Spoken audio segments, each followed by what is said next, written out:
Assalamu alaikum wa rahmatullahi ta'ala wa barakatuh. My topic for today will be about how to prove the existence of Allah with the help of logic. Before we get to that, I would like us to understand each other and not get lost in the way.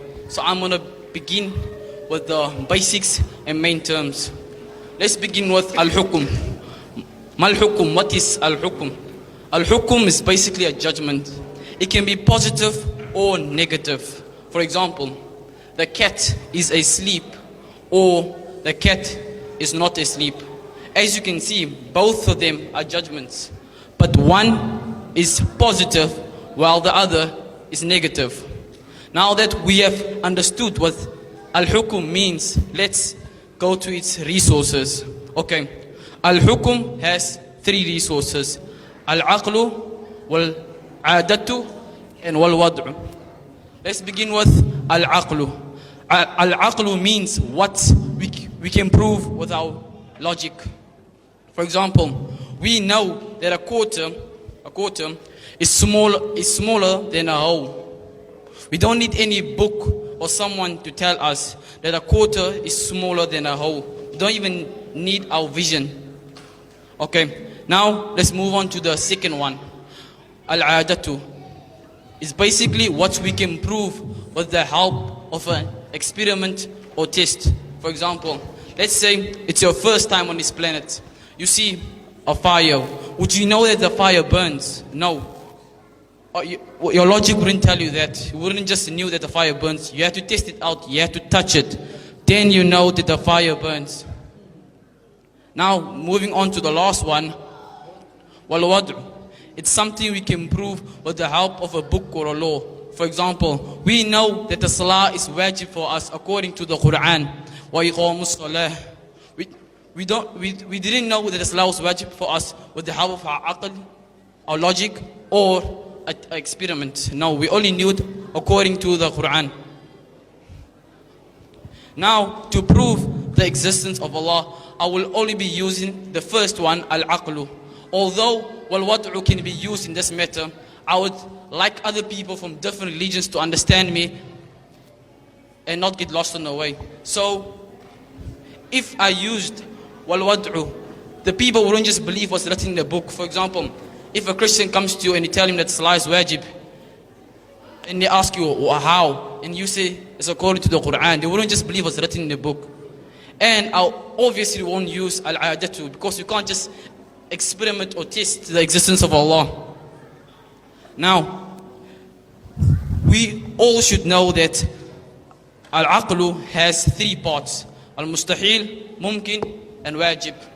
Mustahil is something that the logic won't accept if it exists. For example, if the statement a quarter is bigger than a whole existed, our logic wouldn't accept that, because a quarter had to be smaller than a whole. Now let's move on to the second one, mumkin. It's something that the logic will accept whether it exists or doesn't exist. For example, if I say Najib is sitting down, or if I say Najib stands up, both of them are possible, and it's something that the logic will accept if it exists or doesn't exist. Now let's move on to the other main terms I will be using later on in this topic. Let's begin with mabda'ul huwiyya. Mabda'ul huwiyya is something. Mabda'ul huwiyya is when we say something is what it is. For example, a clock is a clock. Najib is Najib. Abdullah is Abdullah. If someone tells us that Abdullah is not Abdullah, we say no. Of course, according to Mabda'ul Huwiyya, or anything is what it is. Now let's move on to Mabda'u Man Itanaqud. It's when we say two opposites can't come together. For example, when we say the clock is big or the clock is small, it has to be one of them. It can't be both of them or none of them, because it has to be big or small, not both of them or none of them. Now let's move on to the third mabda'a.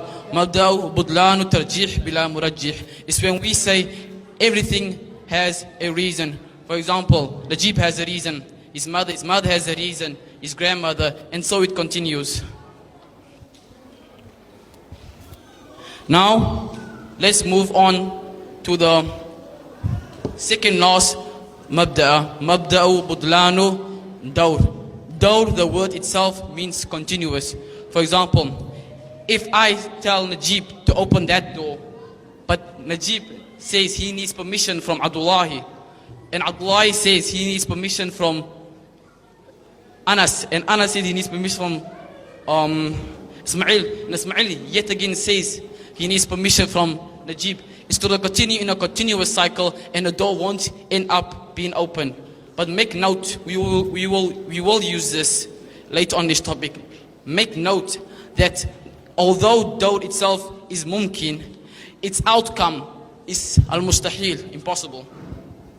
Now let's move on to the last mabda'a. Mabda'u budlanu tasalsul.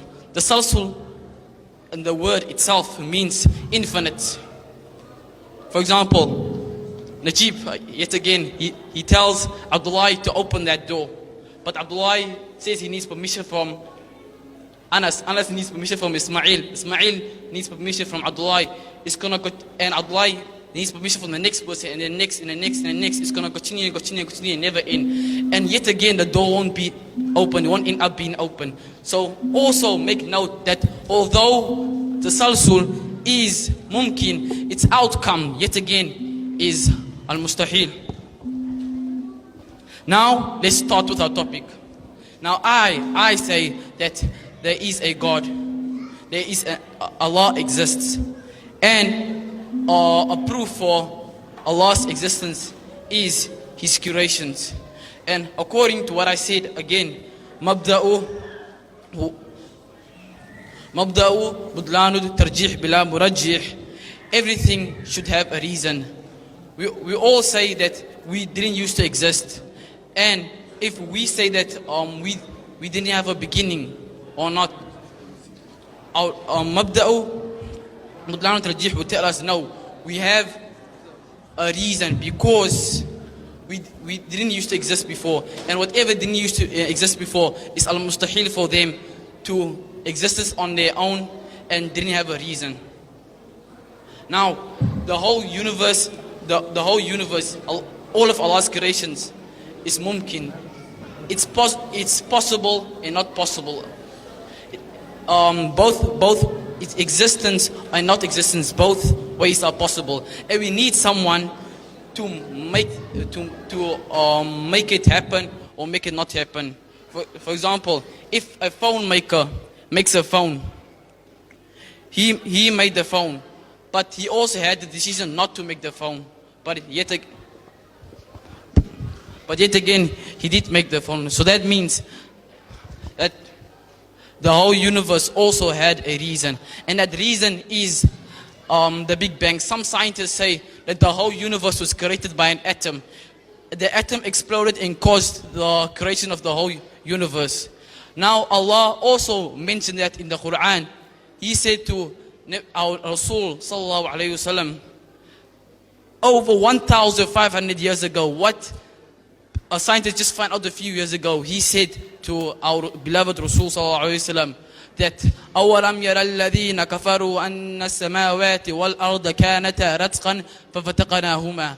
Don't they know that the heavens and the earth were together and we were the one who separated them? Now, as you can see, both the statement that Allah has mentioned in the Quran and the Big Bang, both are similar. So that means that Allah mentioned the Big Bang over 1,500 years ago to Nabi Muhammad sallallahu alaihi wasallam.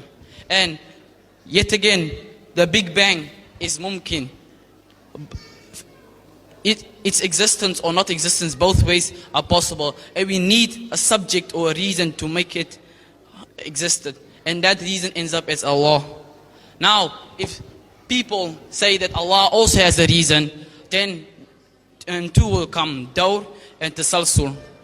Now, as you can remember what I said before, that daw and tasalsul, although they are both mumkin, the outcome is al-mustahil. So that means that Allah having a creator or a reason or subject is impossible.